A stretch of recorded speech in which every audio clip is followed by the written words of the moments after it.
23 mai 2021.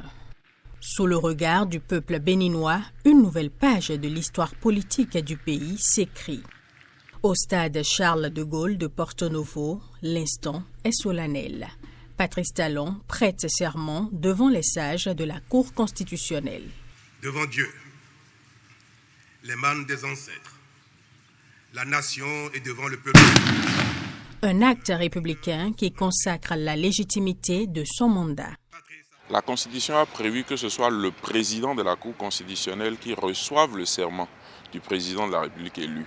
Mais dans la pratique, le président de la Cour constitutionnelle, pour ajouter à la solennité de l'événement, se fait entourer des autres membres de la Cour constitutionnelle, puisque la même Constitution dit que ça doit se passer devant les autres membres de la Cour constitutionnelle, devant la Cour suprême, l'Assemblée nationale, les bureaux du Sénat. Donc, c'est la Cour constitutionnelle qui est la cheville ouvrière. Le président de la Cour constitutionnelle est l'autorité centrale qui reçoit le serment.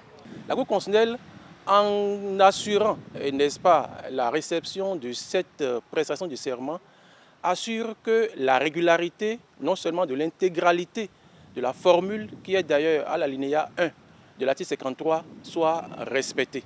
Et donc, la prestation de serment, on peut dire, est un acte fort de légitimité. Dans le respect du protocole, la Cour constitutionnelle joue un rôle central au cours de cette cérémonie. Mais au-delà de ce rôle, c'est tout l'édifice institutionnel qui se met en mouvement dans un équilibre soigneusement encadré par la Constitution. Les rôles ne sont pas les mêmes. L'absence de la Cour invaliderait la prestation de serment, mais l'absence d'un autre organe ou bien d'une autre institution, comme l'Assemblée et le Sénat, n'invalideraient pas pour autant la prestation du serment. Parce que le Sénat et l'Assemblée nationale représentent le peuple. C'est un peu comme pour dire le serment est fait devant le peuple. Et donc, à défaut de réunir tout le peuple béninois en un seul lieu, ces institutions-là qui le représentent sont là pour attester que oui, ils ont vu que le nouveau président a prêté serment. La Cour constitutionnelle était la seule institution qui avait des attributions en matière de régulation du fonctionnement des institutions et de l'activité des pouvoirs publics. Aujourd'hui, il a été demandé au Sénat de faire la régulation de la vie politique, des mœurs politiques, des acteurs politiques. Ce qui fait qu'une partie de la régulation que la Cour constitutionnelle faisait revient pratiquement au Sénat aujourd'hui. Mais les deux ne font pas la régulation sur la base des mêmes fondements.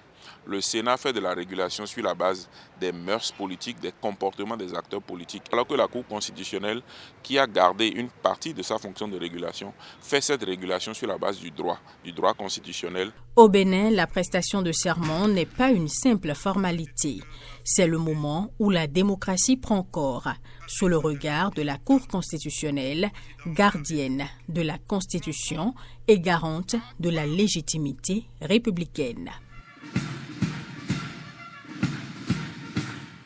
Présentez